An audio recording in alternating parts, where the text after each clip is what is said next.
You will be back, by Krishna's mercy. तब लगी कुशल न जीव कहूँ, सपने हूँ मन विश्राम. जब लगी भजत न राम, कहूँ शोक धाम तज काम. Quote, for as long as there is not devotion to Shri Rama and the release of material desires, which are like an abode of grief, the living being should not expect to find welfare and peace of mind, even in a dream. Dohavali 131. See, your little spiel only works in the circles that you run. For people who gather around, like with a campfire at night, trading stories, you can lure people in with your high philosophy. They are enamored by the Sanskrit terms. They feel overwhelmed in a sense, which only increases their appreciation. They feel you are some great teacher or master, based on your understanding of what you refer to as the science of self-realization. Please understand that outside of this bubble, away from this comfort zone you have created, you will run into problems. I am onto your ways. You are sneaky, but effective. I know the truth. I know you are just unhappy based on personal experiences. You were too afraid to try. You were not the kind to venture out, to attempt new things. You barely explored the world before you decided to give up on it. You make repeated reference to kama and how that needs to be abandoned. Get rid of desire itself. Okay. You do qualify the recommendation by stating that kama is material desire. We should somehow transform that into spiritual desire, which is bhakti. How anyone can tell the difference is beyond me, but then again, that is not up to me to judge. I think you are hurting people. You are spoiling their fun. You are closing doors unnecessarily. You are removing options. These young folks need to go out. If they have enthusiasm for living in this world, for taking on new adventures, for spending time with friends, then why should they be dissuaded? You are the one suffering. You feel this sour grapes kind of resentment. If you want to worship the Supreme Lord, reciting His holy name, no one is stopping you. But why are you out to ruin the fun for everyone else? Why not leave well enough alone? There is certainly repeated emphasis within Shastra on the need for renouncing material desire. The focus of the Bhagavad-gita conversation, for instance, is to try to work with detachment, continue to function, but divest interest in the outcome. Put everything into the hands of the higher authorities. Nature is ultimately responsible regardless of what we think.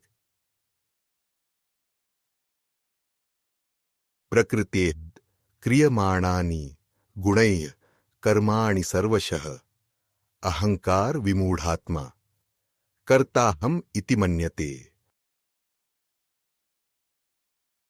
Quote, the bewildered spirit soul, under the influence of the three modes of material nature, thinks himself to be the doer of activities which are in actuality carried out by nature. Lord Krishna, Bhagavad-gita 3:27. There is this sort of flattening of differences, such as between good and bad. You identify the one person as winning the race. You see that person later standing atop the medal stand. That one hoisting the trophy in triumphant jubilation. They are not different from the person who came in last. Their positions are merely relative. The juxtapositions can change based on the timeline. This is how the world works. One person is living, while another person is dying.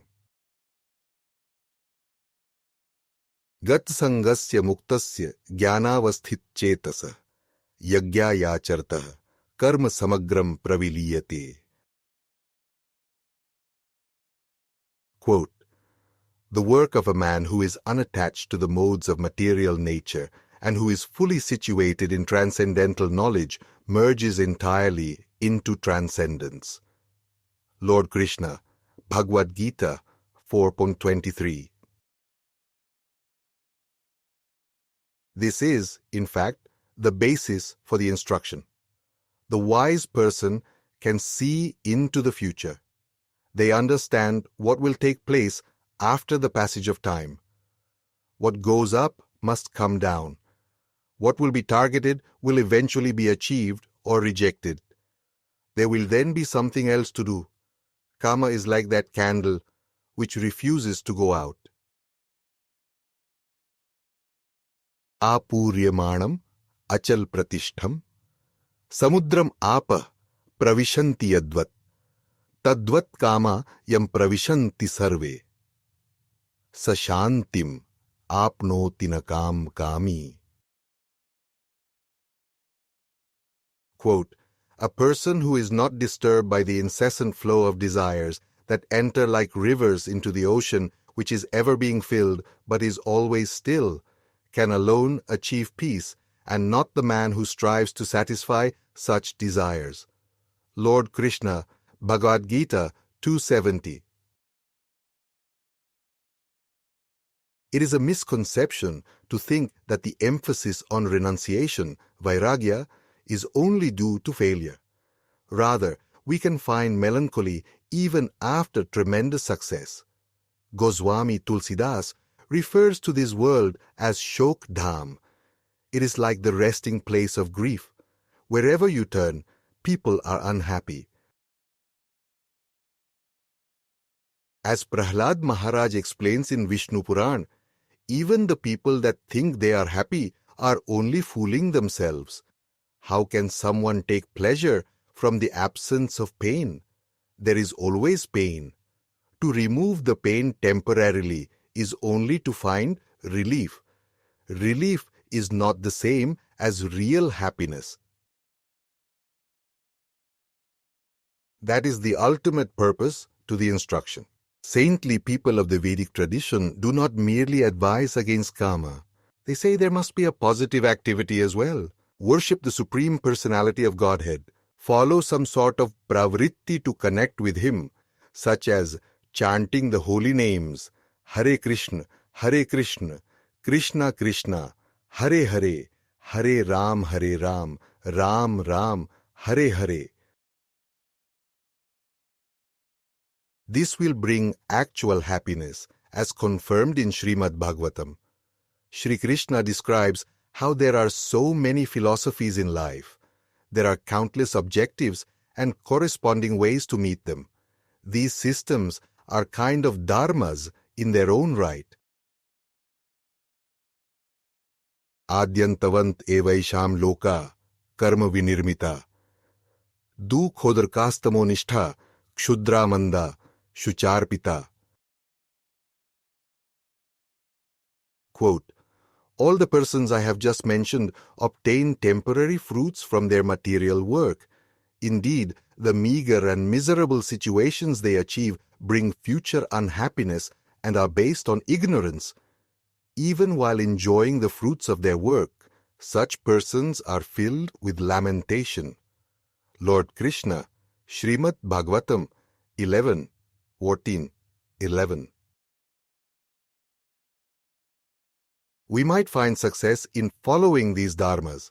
We might think we are happy in enjoying the resulting fruits, but we will only be miserable. This is the foresight of the seers. They understand the ultimate outcome. They know that this land of birth and death, Mrityu Loka, is indeed Shokdam. The only true happiness is from connecting with the Supreme Lord. The connection stays active, in a solid state, through knowledge. The more we know Him, the more we will want to connect. Even if we have no interest at the moment, we should sacrifice some time to hear. That can make all the difference in the world. We may think that renounced ascetics following the bhakti way of life are crazy, have gone mad, or simply could not cut in life. But they have a secret to happiness that can only be known through their favor. One day we will be back. We will reach the point of exhaustion where we are looking for more. Better to tap into the storehouse of knowledge today, right now, and save valuable time. In closing, to save valuable time rather than later to find. Because today, rejecting, where enjoyment expecting, in myriad of ways, but only shoka stays. If the bhakti message to hear, then confusions of life to clear.